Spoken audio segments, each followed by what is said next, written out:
Assalamualaikum.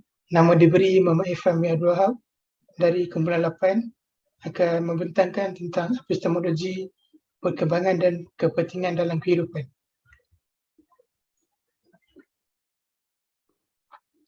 Pengenalan kepada epistemologi.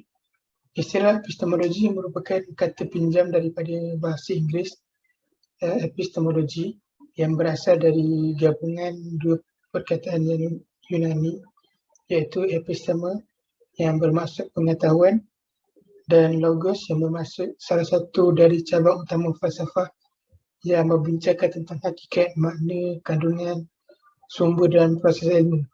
Secara umumnya, epistemologi bererti kajian tentang ilmu pengetahuan.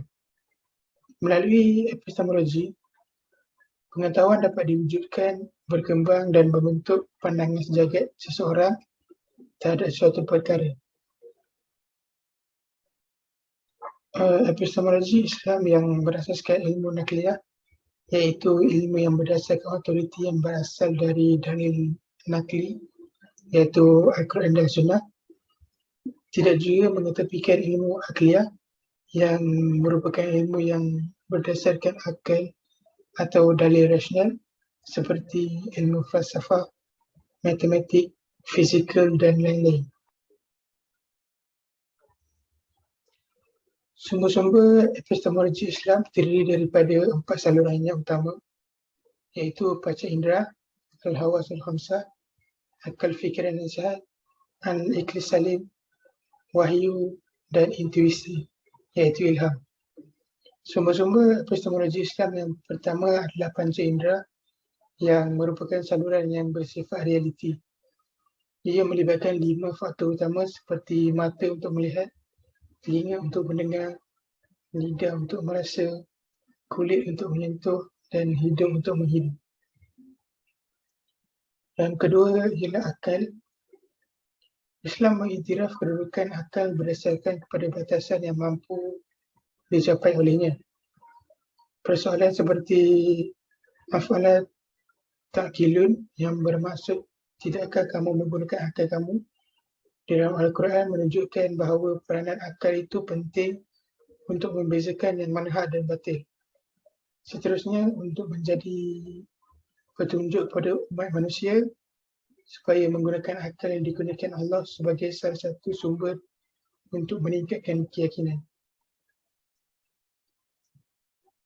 Sumber yang ketiga ialah Al-Khabar As-Sadiq atau sumber berita yang benar, merupakan sumber utama dalam saluran ilmu menurut perspektif Islam. Wahyu adalah pengetahuan yang bersumber dari Tuhan melalui hamba-Nya yang terpilih untuk menyampaikannya seperti Nabi dan Rasul. Al-Quran yang bersifat kekal dan relevan telah memberi landasan kepada seluruh umat Islam tentang semua aspek kehidupan. Dan akhir sekali, intuisi ataupun ilham yang bersifat dalaman yang berkaitan dengan hati, jiwa dan batin seseorang dalam memberikan sesuatu pengetahuan yang mempengaruhi sikap, percakapan dan juga perbuatan.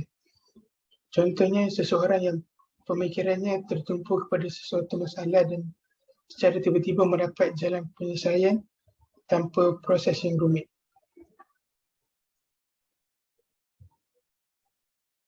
Assalamualaikum warahmatullahi taala wabarakatuh. Nama saya Zal Amirul Muhaimin bin Muhammad Zikri, Kad Metrik 2021119219. Perkembangan epistemologi. Perkembangan epistemologi boleh dibahagikan kepada dua sudut, iaitu epistemologi barat dan epistemologi Islam. Pengaruh epistemologi barat berasaskan kemodenan dan sekular memberi kesan kepada identiti dan cara berfikir, hidup dan tafsiran mereka terhadap agama. Epistemologi berpengaruh terhadap ketamadunan manusia. Kewujudan sains dan teknologi maju ditunjangi epistemologi dan perkembangannya.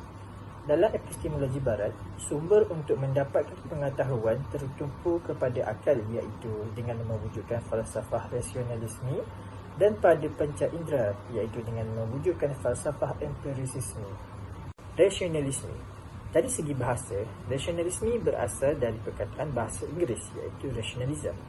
Perkataan ini berasal dari kata Latin ratio yang bermaksud akal. Dari segi terminologi, rasionalisme adalah kecenderungan yang berpegang pada prinsip bahawa akal harus diberi peranan utama dalam penjelasan kerana ia adalah sumber yang mendahului indrawi. Konsep utama pegangan ini adalah kepercayaan terhadap kemampuan dan kewibawaan akal untuk mengungkapkan pengetahuan dan kebenaran. Penganut rasionalisme percaya bahawa kebenaran dan kesesatan terletak pada ideal dan akal yang wujud secara semula jadi dalam diri manusia. Tokoh utama yang menggerakkan aliran rasionalisme iaitu René Descartes. Dia digelar sebagai bapa falsafah moden. Menurut Descartes, semua ilmu adalah pengetahuan yang pasti dan jelas. Empirisme. Istilah empirisme berasal dari kata bahasa Yunani empiria yang bermaksud pengalaman. Dari sudut terminologi pula, terdapat beberapa definisi mengenai empirisme. Antaranya, semua idea merupakan abstrak yang dibentuk dengan menggabungkan apa-apa yang dialami, dan pengalaman indrawi adalah satu-satunya sumber pengetahuan dan bukannya akal. Empirisme berpendapat bahawa akal itu tidak wujud, bahkan apa yang wujud hanyalah diria semata-mata yang menjadikan manusia itu mengetahui. Penganut empirisme juga tidak mempercayai akan kewujudan naluri dan hanya berpegang dengan diria semata-mata sebagai sumber pengetahuan. Antara tokoh barat yang mengembangkan aliran empirisme adalah John Locke.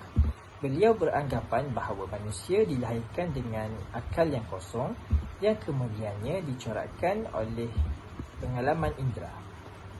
Definisi ilmu.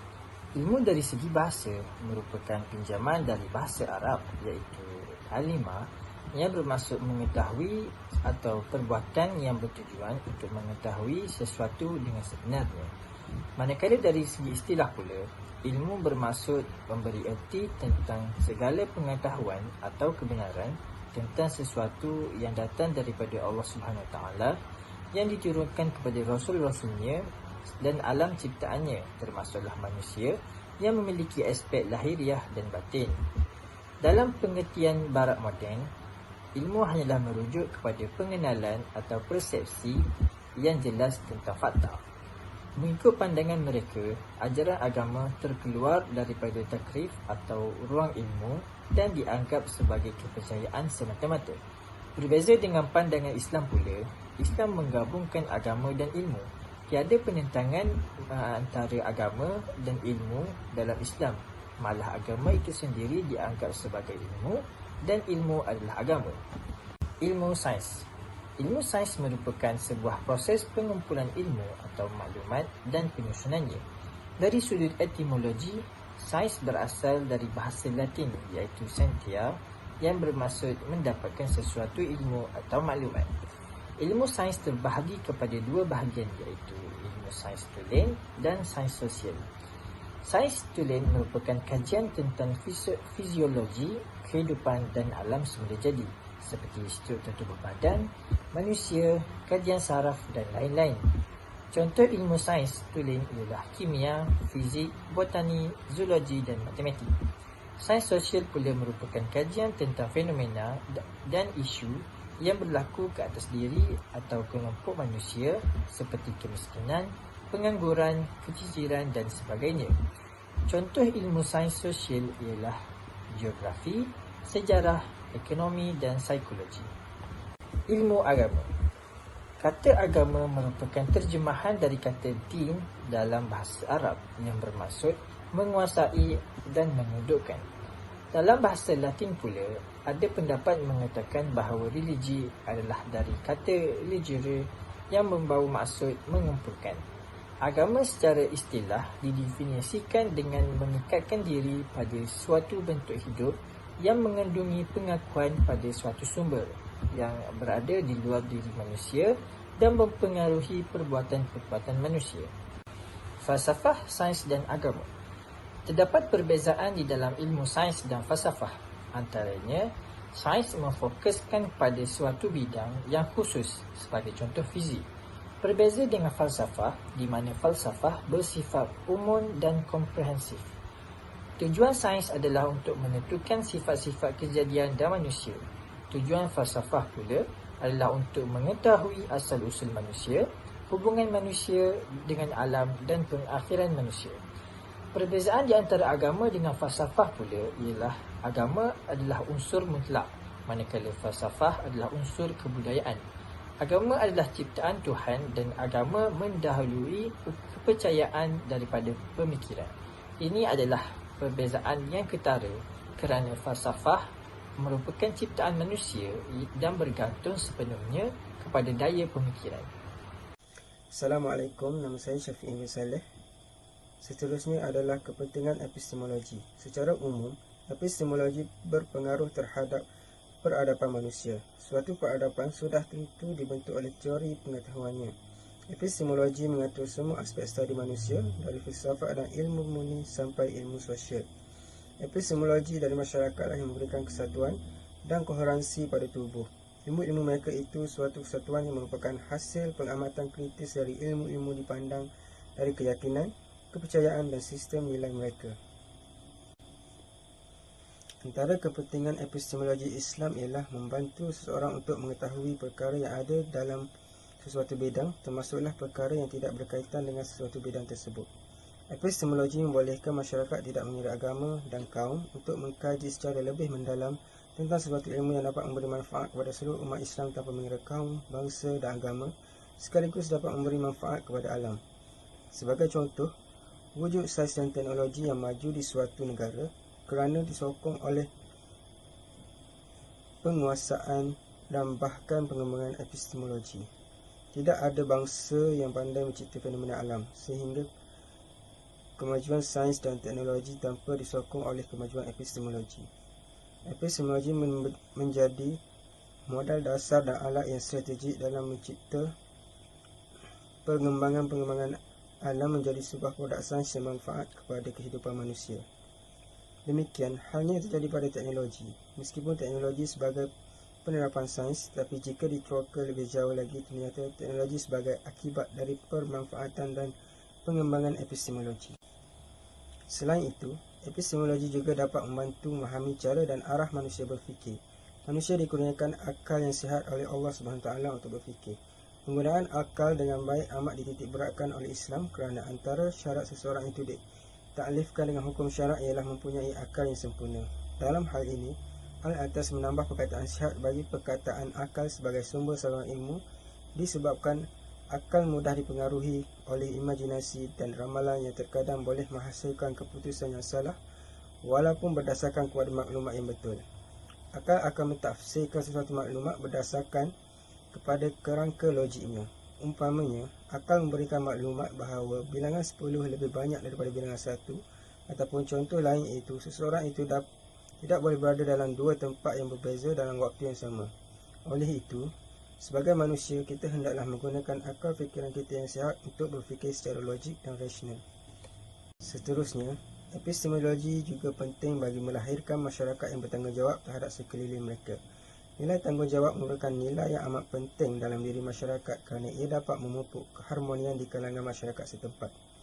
Manusia juga mempunyai tanggungjawab dengan Tuhan.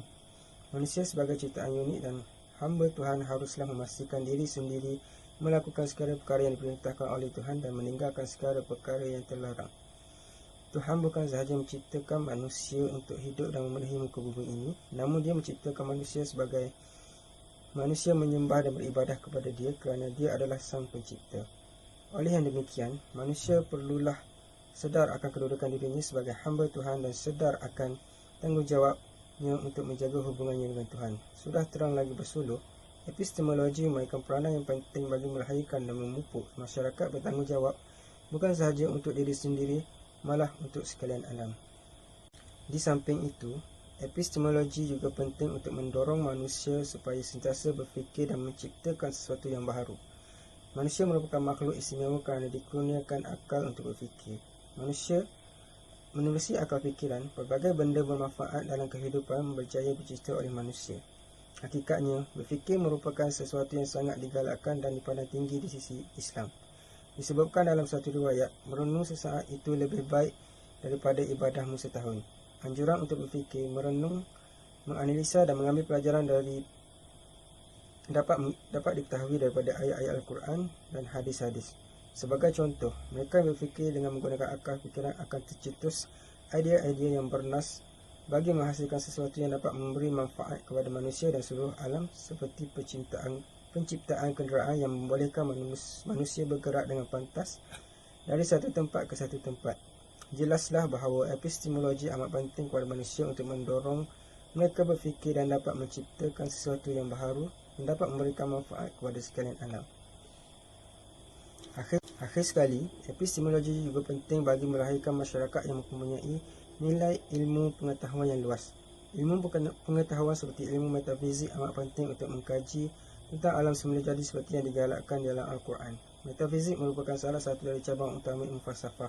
Ia membincangkan mengenai hakikat realiti, kewujudan dan dunia yang sebenar yang di luar alam biasa atau yang tidak kelihatan.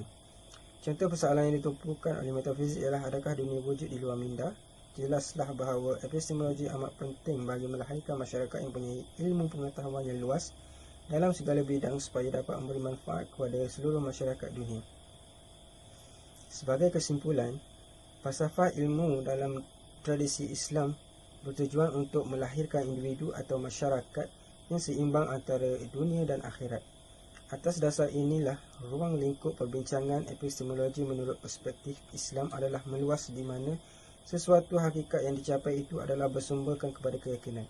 Konsep epistemologi Islam yang berasaskan kepada worldview tauhid tidak hanya membataskan kepada perolehan sumber kepada al-akhbar al-sadiq dan ilham semata-mata, bahkan juga memberi ruang kepada akal dan panca indera untuk memperolehi ilmu berdasarkan kepada ruang lingkup yang mampu dicapai oleh fakulti akal dan indrawi.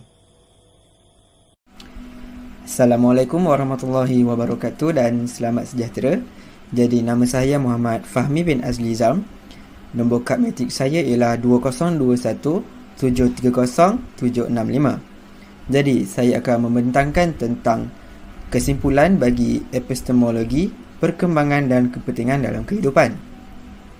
Perkara yang dapat disimpulkan ialah epistemologi merupakan salah satu falsafah yang membincangkan hakikat pengetahuan manusia. Masalah utama dalam pengembangan epistemologi adalah merangkumi sumber pengetahuan, ciri-ciri pengetahuan manusia dan sama ada pengetahuan itu benar. Dengan cara ini, epistemologi menimbulkan persoalan mengenai hubungan antara metodologi dan objek saintifik. Al-Quran adalah sumber utama Islam. Ini mungkin merupakan paradigma baru kerana sebagai contoh, Al-Quran boleh digunakan sebagai sejenis pembinaan pengetahuan yang membolehkan umat Islam memahami realiti bagi Islam. Al-Quran mempunyai pemahaman yang mendalam mengenai perkara ini. Pengetahuan-pengetahuan ini akan menjadi asas bagi masyarakat untuk membuat reka bentuk yang hebat untuk sistem Islam termasuk sistem saintifik. Oleh itu, paradigma Al-Quran tidak hanya tetap pada kerangka aksiologi tetapi juga dapat digunakan untuk menyediakan kerangka epistemologi. Idea untuk mengemukakan Al-Quran bukan hanya sumber ajaran agama tetapi juga sumber pengetahuan kerana Al-Quran dapat digunakan sebagai paradigma yang membenarkan perkembangan ilmiah. Al-Quran juga meninggalkan ideologi suci dan primitif dan melakukan penyelidikan dengan metodologi saintifik. Pembinaan metodologi saintifik dimulakan dengan perubahan persepsi wahyu Al-Quran yang bukan hanya teks suci yang berurusan dengan maklumat ritual keagamaan, tetapi juga melibatkan kenyataan yang sebenarnya. Al-Quran adalah objek penyelidikan dan diletakkan dalam intisari sejarahnya sebagai teks bahasa yang terbuka untuk manusia. Jadi, sebagai kesimpulannya, falsafah ilmu dalam tradisi Islam bertujuan untuk melahirkan individu atau masyarakat yang seimbang antara dunia dan akhirat. Atas dasar inilah ruang lingkup perbincangan epistemologi menurut perspektif Islam adalah meluas di mana suatu hakikat yang dicapai itu adalah bersumberkan kepada keyakinan. Konsep epistemologi Islam yang berasaskan kepada worldwide tauhid tidak hanya membataskan kepada perolehan sumber kepada al-khabar al-sadiq dan ilham semata-mata. Bahkan juga memberi ruang kepada akal dan panca indera untuk memperoleh ilmu berdasarkan kepada ruang lingkup yang mampu dicapai oleh fakulti akal dan indrawi. Jadi saya akan membentangkan tentang cadangan dan pendapat saya dalam menjayakan kajian ini. Hasil daripada kajian ini, saya dapat simpulkan bahawa epistemologi telah rasmi dipersetujui oleh masyarakat, terutama masyarakat Islam. Hal ini dikatakan kerana ianya berhubung dan berkait rapat antara epistemologi dan falsafah yang lain. Falsafah adalah bidang pengetahuan yang luas. Di bawah kawalan falsafah, terdapat beberapa cabang pengetahuan lain seperti metafizik, etika, estetika, logik, falsafah bahasa, falsafah fikiran, falsafah sains dan seterusnya. Jadi setiap cabang pengetahuan ini membincangkan urusan atau masalahnya sendiri. Sebagai contoh, metafizik membincangkan kebiasaan kewujudan, kebenaran dan pengetahuan.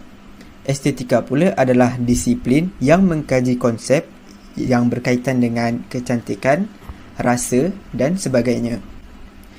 Setiap disiplin berusaha untuk mempunyai pemahaman sistematik yang terperinci dan mendalam mengenai isu-isu yang muncul. Ini juga sangat penting untuk membentuk teori atau prinsip asas secara meluas dan mempertahankan disiplin secara konsisten serta munasabah. Dari segi praktiknya, setiap teori yang berusaha untuk melakukan kajian yang kompleks mengenai cadangan yang ada dalam pelbagai masalah yang ada. Sebagai salah satu cabang utama falsafah, epistemologi memainkan peranan yang penting dalam hubungan dengan disiplin falsafah yang lain. Walaupun topik yang dibincangkan dalam cabang falsafah berbeza antara satu sama lain dan biasanya ini adalah topik ahli falsafah, masing-masing berdasarkan prinsip yang sama, iaitu berusaha mencapai kebenaran melalui kepercayaan sebagai tujuan utama penyelidikan. Sekiranya tuduhan dibuat, ianya diperlukan hujah yang kuat untuk mencapai kebenaran dan keyakinan. Akan tetapi, untuk mencapai semua itu, pertanyaan berikut akan diajukan, iaitu seperti contoh, bagaimana kita dapat mendakwa sesuatu itu betul? Apakah bukti untuk kita ataupun menentang hujah tersebut? Bolehkah tuduhan itu dibuktikan? Oleh itu, hampir semua masalah ini memerlukan pertimbangan epistemologi semasa menyelesaikan masalah ini. Selain daripada itu, epistemologi juga dipersetujui oleh halayak ramai disebabkan oleh ianya mengklasifikasi ilmu menurut perspektif Islam. Berbanding dengan klasifikasi pengetahuan di Barat, klasifikasi pengetahuan berdasarkan pandangan Islam sangat berbeza dengan klasifikasi pengetahuan di Barat. Dalam klasifikasi pengetahuan Islam Barat, klasifikasi pengetahuan berdasarkan keutamaan dan kepentingan pengetahuan berdasarkan Al-Quran, wahyu dan juga hadis. Ini sangat berbeza dengan klasifikasi pengetahuan Barat, di mana pengetahuan dibahagikan berdasarkan struktur hierarki yang hanya dilihat daripada perspektif dunia. Oleh yang demikian, berdasarkan pandangan ini, umat Islam dianggap lebih komprehensif dan metodis dalam klasifikasi pengetahuan, iaitu berjaya menggabungkan pengetahuan wahyu dengan pengetahuan-pengetahuan yang lain. Secara umumnya, para sarjana Muslim membahagikan ilmu itu kepada dua, iaitu ilmu abadi iaitu kadim dan juga ilmu hadis. Ilmu yang abadi kadim ini adalah bersifat kekal yang disandarkan kepada Allah Subhanahu Wa Taala, manakala ilmu yang baru iaitu hadis terdiri daripada 3 kategori, iaitu yang terbukti dengan sendirinya, primer dan demonstratif. Sekian daripada saya. Terima kasih.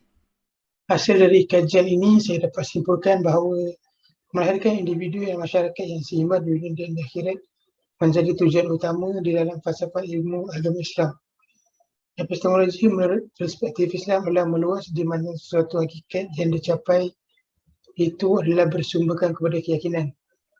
Konsep epistemologi Islam yang berasaskan keyakinan itu tidak hanya membataskan untuk memperoleh sumber dari Al-Khabar, Al-Sadiq dan Ilham semata-mata, malah ia juga memberi peluang kepada akal dan panca indera untuk memperolehi ilmu berdasarkan kepada skop dan kemampuan yang mampu dicapai oleh akal dan panca indera.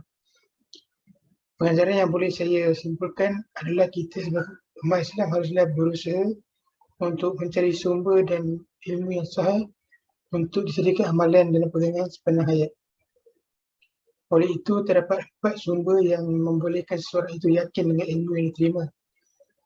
Keyakinan mempunyai 3 fasa, iaitu ilmu yakin, ainul yakin dan hakul yakin.